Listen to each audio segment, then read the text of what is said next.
हरे कृष्णा, राधे राधे। आप सभी भक्तों को मेरा प्रणाम और बहुत बहुत आभार। Welcome back to my YouTube channel. I hope आप सभी श्री श्री राधा रमन लाल और राधा रानी की कृपा से बहुत अच्छे से होंगे, बहुत खुश होंगे।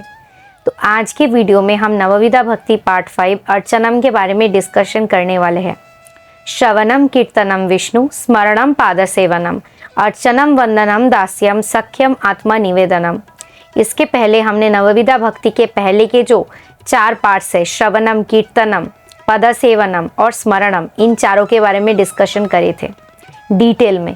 तो आज के वीडियो में हम नवविधा भक्ति के नेक्स्ट पार्ट यानी कि पद सेवनम के बाद अर्चनम के बारे में डिस्कशन करने वाले हैं। तो चलिए आज की वीडियो को स्टार्ट करते हैं। श्रवणम यानी कि भगवान की कथाओं को सुनना, कीर्तनम भगवान की कथाओं को बोलना, स्मरणम भगवान को याद करना और पद सेवनम भगवान के श्री चरणों का सेवा करना।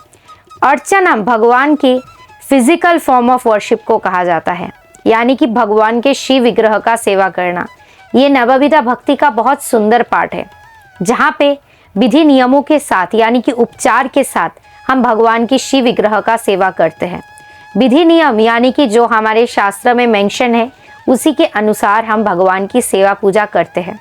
अर्चनम में बहुत सारे पार्ट्स है, जैसे कि भगवान को भोग लगाना, उनकी आरती करना, उनको श्रृंगार कराना, उनको पोशाक धारण करवाना, ये सभी अर्चनम के पार्ट्स हैं और ये सभी विधि नियमों के साथ किया जाता है। विधि नियम यानी कि जो हमारे स्क्रिप्चर्स में मेंशन है।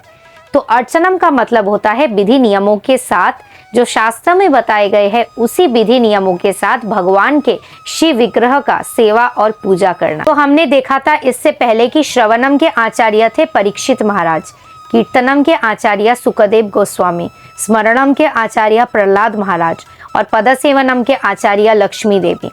अर्चनम के आचार्य है पृथु महाराज, जो ऐसे यज्ञ करते थे, वेदों से सार लेके ऐसे यज्ञ तपस्या करते थे कि उनके सामने प्रसन्न होकर स्वयं भगवान प्रकट हुए थे। तो हमने देखा है पहले के युगों में बहुत सारे यज्ञ होते थे, चाहे कोई भी इंसान को कोई भी मनोकामना पूरी करना हो तो वो यज्ञ करते थे। हमने रामायण में देखा है कि प्रभु श्री राम जब वनवास काल में थे तो कितने सारे साधु मुनि ऋषिगण यज्ञ करते थे और उसमें राक्षस बाधा डालने के लिए आते थे।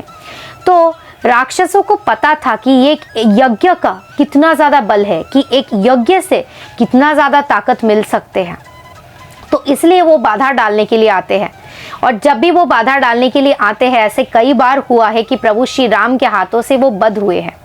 तो ये कहने का यही मतलब है कि पहले के युगों में यज्ञ का बहुत ज़्यादा बल था, बहुत ज़्यादा पावर था, लेकिन कलयुग में सब चीज़ में मिलावट है। यज्ञ में कोई भी इंग्रेडिएंट्स हम यूज़ करते हैं तो सभी चीज़ में कुछ ना कुछ तो मिक्सचर है जो प्योर नहीं है, इम्प्योर हो जाता है। इसलिए कलयुग में एक ही यज्ञ है, हरिनाम यज्ञ। उससे हम भगवान को संतुष्ट कर सकते हैं, यानी कि भगवान के नाम का जप करना। जितना ज़्यादा जप करेंगे, हरिनाम करेंगे, उतना ज़्यादा भगवान को प्रसन्न कर सकते हैं। और ये भी कलयुग में यज्ञ है जिसको संकीर्तन यज्ञ कहा गया है। लेकिन ऐसा कई बार होता है कि हम अपने घर में कई सारे शिव विग्रह ला देते हैं, बहुत सारे लड्डू गोपाल लाते हैं, उनकी सेवा करते हैं, पूजा करते हैं, फिर भी हमारे मन में वो संतुष्टि नहीं है। हमें लगता है कि जैसे भगवान हमारे क्लोज नहीं है। तो क्या रीज़न है? हमें रीज़न यही है कि भगवत गीता में भगवान श्री कृष्ण कहते हैं, पत्रम पुष्पम फलम तोयम यो मे भक्ता प्रयच्छति। यानी कि अगर तुम मुझे एक पत्र भी देते हो, एक पुष्प भी देते हो, एक फल भी देते हो और जल देते हो, उसी से मैं प्रसन्न हूँ, लेकिन वो भक्ति के साथ देना। ऐसा कई बार होता है कि हम अपने घर में बड़े आयोजन के साथ लड्डू गोपाल की सेवा करते हैं, ठाकुर जी की सेवा करते हैं, 56 भोग लगाते हैं, सुंदर सुंदर पोशाक उनको धारण कराते हैं, लेकिन हमारे मन में उनके लिए जैसे कोई भक्ति नहीं है, सिर्फ दिखावा है। ऐसा होता है कई बार हमने देखा है कि सोशल मीडिया पे बस डालना है इसलिए ठाकुर जी को सजा दिया, बस फोटो खींच के डालना है इसलिए सजा दिया, लेकिन मन में भक्ति नहीं है कि भक्ति से भगवान को सजा रहे हैं, भगवान को भोग लगा रहे हैं, आरती कर रहे हैं। तो भक्ति इज अ मेन फैक्टर। जब तक भक्ति नहीं है तब तक सब कुछ बेकार है। इसलिए अर्चनम में सबसे ज़्यादा इम्पोर्टेंट एलिमेंट ये है कि शास्त्रों के नियमों के साथ भगवान की पूजा करने के साथ साथ हमारे अंदर भक्ति हो। अगर हम एक फल भी भगवान को लगा रहे हैं, वो भक्ति के साथ लगाना चाहिए। ऐसा नहीं कि मेरे घर में भगवान आए हैं, ये नियम है, या मैंने दीक्षा ले रखी है तो मुझे करना ही पड़ेगा, ऑब्लिगेशन है। इसको ऑब्लिगेशन की तरह नहीं, इसको प्यार की तरह लेना चाहिए, भक्ति की तरह, प्रेम की तरह लेना चाहिए, तभी भगवान हमसे संतुष्ट होंगे। जब तक हमारे मन में सिर्फ नियम रहेंगे और नियमों से हम बंधे रहेंगे, कोई भक्ति नहीं रहेगा, तब तक भगवान हमसे दूर ही रहेंगे। इसलिए नियमों के साथ साथ भक्ति करना भी बहुत ज़रूरी है। तो यही था आज का वीडियो अर्चनम के बारे में। अब नेक्स्ट वीडियो में हम मिलते हैं। आप सब पर श्री श्री राधा रमन लाल और राधा रानी की कृपा हमेशा बनी रहे। आप सब बहुत अच्छे से रहिए, बहुत खुश रहिए। हरे कृष्णा, जय श्री राधे।